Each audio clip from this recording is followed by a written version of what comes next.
जय श्री कृष्ण सा। आप सभी का मेरे चैनल पर स्वागत है। आइए सुनते हैं अनंत चतुर्दशी की कथा।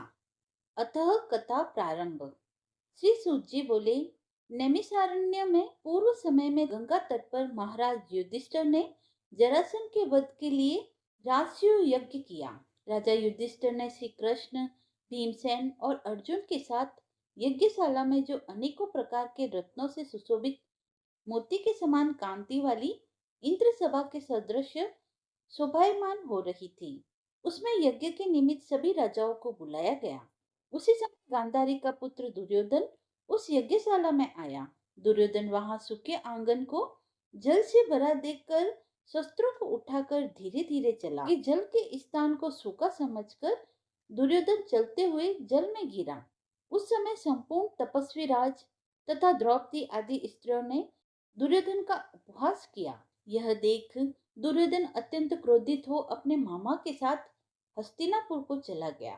उस समय शकुनी ने दुर्योधन से मधुर वचन में कहा, हे राजन, आप अपने क्रोध को अपने कार्य के लिए छोड़ दे, क्योंकि जुआ खेलने से आप सारे राज्य को प्राप्त कर सकते हैं। हे राजन, यज्ञ मंडप में चलने के लिए उठिए।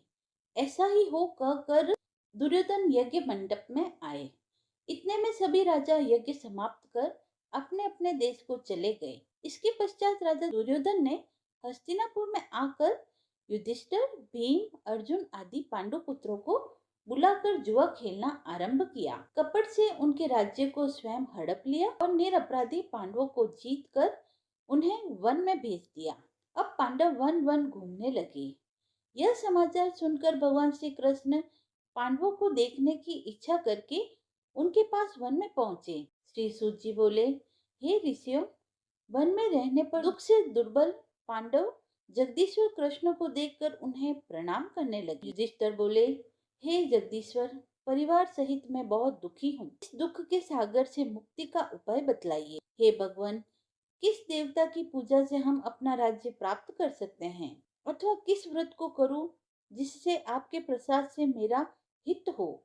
श्री कृष्ण बोले, हे युधिष्ठिर, श्री अनंत भगवान का पूजन व्रत पुरुषों व स्त्रियों को करना चाहिए। इससे सभी मनोरथों के पूर्ण होने के साथ सब पाप नष्ट हो जाते हैं। हे श्री कृष्ण जी, आपके कहे हुए ये अनंत भगवान कौन है?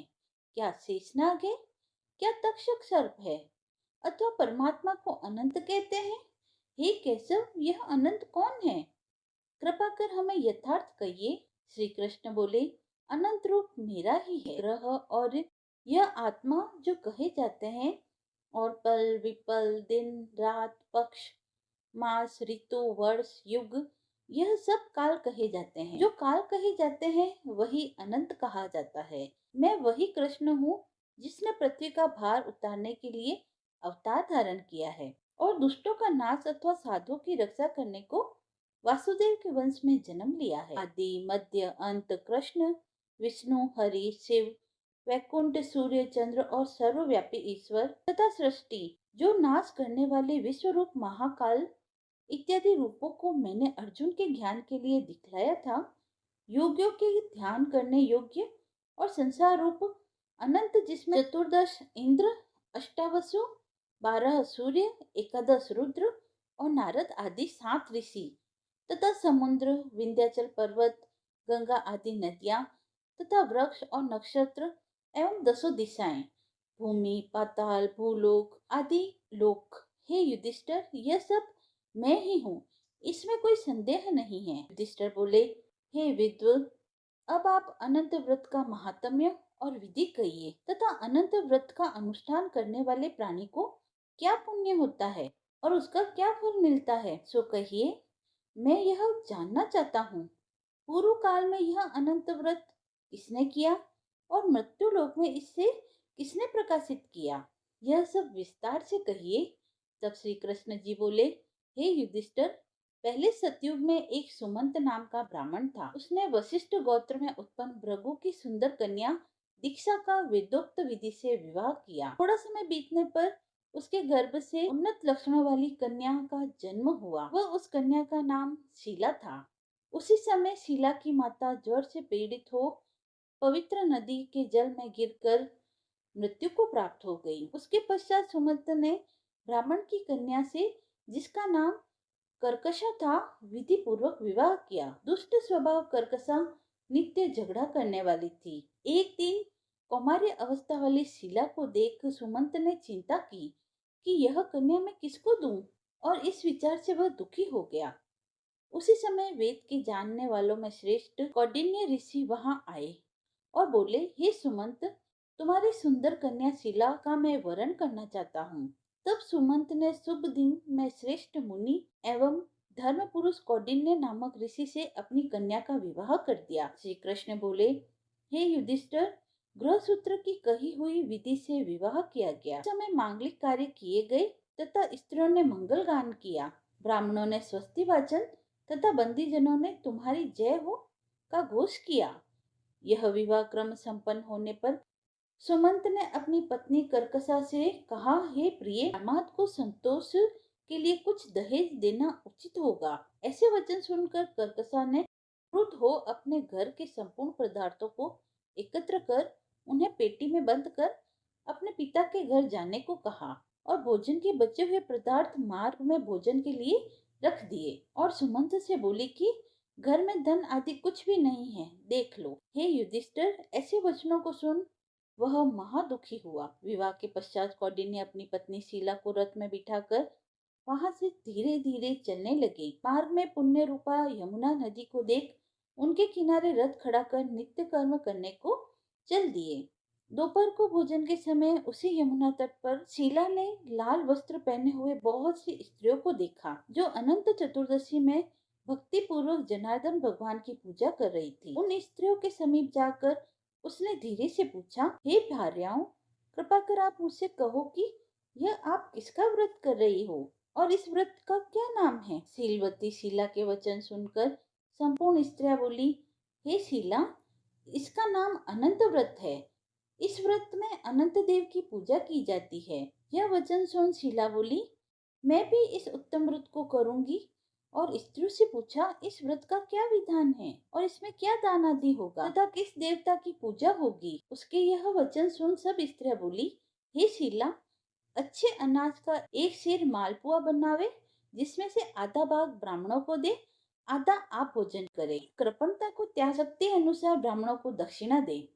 किसी नदी के किनारे अनंत का पूजन करें। कुशा का शेषनाग बनाकर बांस की टोकरी में स्थापित करें। फिर उस शेषनाग का आवाहन प्राण प्रतिष्ठा करके स्नान करावें और वेदी पर चंदन, पुष्प, धूप, दीप और बहुत प्रकार के नैवेद्य, अनेकों प्रकार के पकवान से उनकी पूजा करें। शेषनाग के आगे कुमकुम से रंग कर उसमें 14 गांठ लगाकर उस डोरे का पूजन कर पुरुष अपने दाएं हाथ में और स्त्री अपने बाएं हाथ में बांध लें। बांधते समय यह मंत्र पढ़े, हे वासुदेव, इस संसार रूपी सागर में डूबते हुए मेरा उद्धार करें। ऐसा श्री अनंत सूत्र है, उसके लिए मेरा नमस्कार है। तदंतर सूत्र को हाथ में बांधकर अनंत की इस कथा को सुने और संसार रूपी नारायण अनंत का ध्यान करें। हे शीला, इस प्रकार हमने तुमसे इस व्रत का विधान कहा।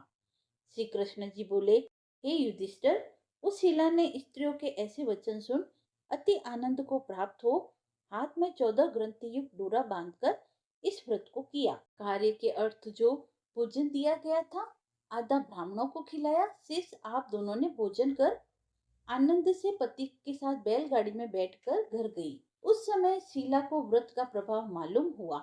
अब अनंत व्रत करने से गौ, धन, लक्ष्मी से उसका घर परिपूर्ण हो गया। अतिथि के सत्कार में शीला सदा लगी रहती थी। देवताओं की स्त्रियों के समान धन, पुत्र आदि से युक्त हो, सावित्री के समान पतिव्रता हो, पति के साथ आनंद से रहने लगी। किसी समय उसके पति ने शीला के हाथ में अनंत का डोरा बंधा देखा और पूछा, हे शीला, इस डोरे को क्यों धारण किया है। शीला बोली, हे स्वामी, जिसके प्रसाद से मनुष्य इस लोक में धन, धान्य आदि संपदाओं को पाते हैं, उसी अनंत के डोरे को मैंने धारण किया है।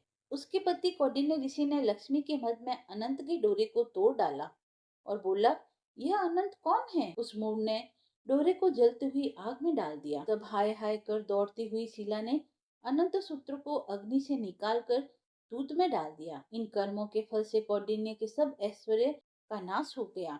जो जो पदार्थ जिस प्रकार आया था उसी प्रकार चला गया। उसी अनंत के डोरे को तोड़ने से घर में दरिद्रता आ गई।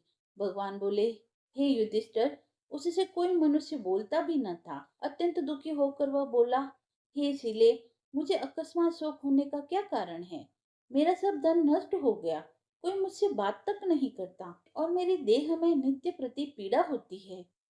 हे शीले, मुझसे क्या अपराध हुआ है और क्या करने से मेरा कल्याण हो सकता है? पति के ऐसे वचन सुन शीला बोली, हे स्वामिन, आपने जो अनंत के डोरे का आक्षेप किया उसी के पाप का यह फल है। हे महाभाग, भविष्य में द्रव्य आदि सब होंगे, परंतु उसके लिए उपाय करो। शीला के वचन सुनकर अति दुखी हो तप करने का संकल्प ले वन में जा आयु लक्षित करके तप का विचार करने लगा कि ऐसे जगदीश्वर अनंत का दर्शन जिसकी प्रसन्नता से द्रव्य आदि पदार्थ मिलते हैं और उसके हस्तक्षेप से सब पाप नष्ट हो जाते हैं, कहाँ मिलेंगे? यह विचार करता हुआ वह निर्जन वन में घूमने लगा। वहां उसने फलों से संपन्न एक वृक्ष देखा जिसमें कीड़े पड़ गए। यह देख कौंडिन्य ने वृक्ष से पूछा, तुमने किसी स्थान में अनंत देव को देखा है? हे सज्जन, देखा हो तो मुझे बताओ, कि उन्हें न देखने से मेरे चित्त में बड़ा दुख हो रहा है। यह सुन वृक्ष ने कहा, हे कौंडिन्य, मैंने अनंत को कहीं नहीं देखा। ऐसा उत्तर सुनकर कौंडिन्य ऋषि महादुखी होकर आगे चले। श्री कृष्ण बोले, हे युधिष्ठिर, अनंत के दर्शन की लालसा करते हुए ऋषि ने वन में बछड़ों सहित गौओं को देखकर उसने गाय से पूछा, हे धेनु, तूने अनंत को देखा हो तो बता। यह सुन गाय ने कहा, हे द्विज, मैं अनंत को नहीं जानती। आगे चलकर एक बैल को देखा। ऋषि ने उससे भी पूछा, हे गोस्वामी, तूने अनंत को देखा है? बैल बोला, मैंने अनंत को नहीं देखा है। तब कौंडिन्य ऋषि ने आगे चलकर दो पुष्करणिकाओं को देखा जिसके कलर से परस्पर लहरें मिल रही थी। उस कौंडिन्य ने पुष्करणिकाओं से पूछा, तुम दोनों ने अनंत को देखा है? यह सुन पुष्करणिकाओं ने उत्तर दिया, हे द्विज, हमने अनंत को नहीं देखा। आगे चलकर उसने गधा और हाथी को देखा। उनसे पूछा, तुमने अनंत को देखा है?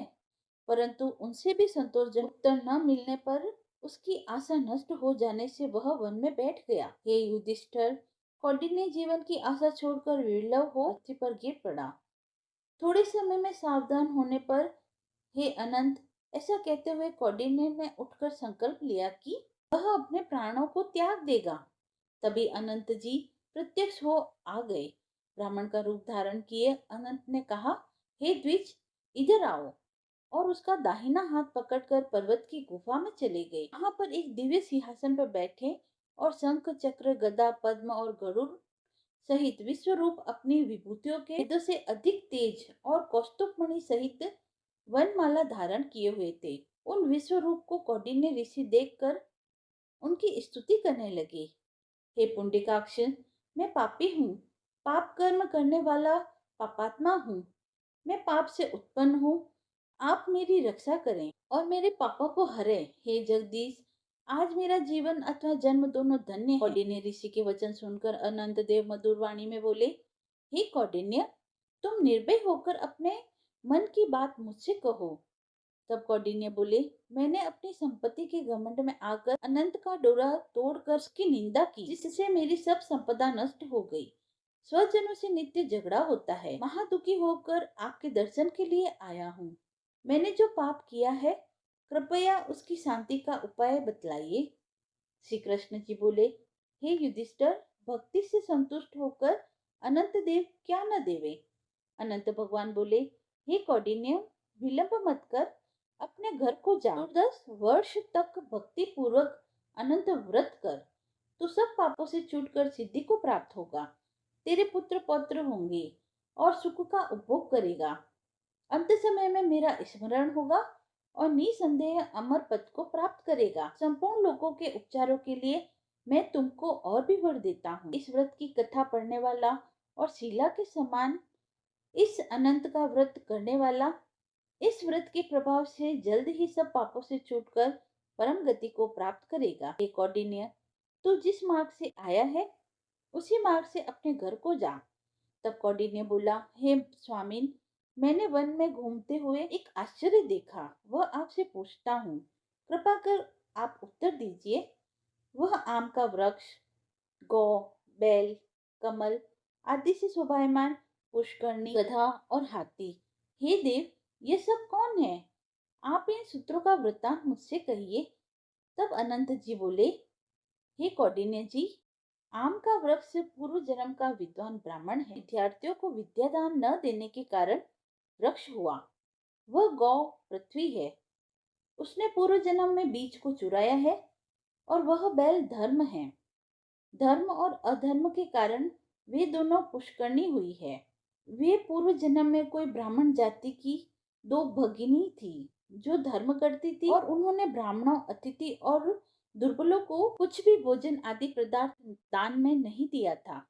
याचकों को भिक्षा भी नहीं दी थी। वह गधा क्रोध है, वह हाथी मद है, मैं अनंत हूँ और वह कंदरा संसार है। इस तरह कहकर अनंत जी अंतर्ध्यान हो गए। यह चरित्र कौंडिन्य स्वप्न समझकर अपने घर आए। श्री कृष्ण बोले, हे युधिष्ठिर, कौंडिन्य ऋषि ने 14 वर्ष अनंत व्रत किया।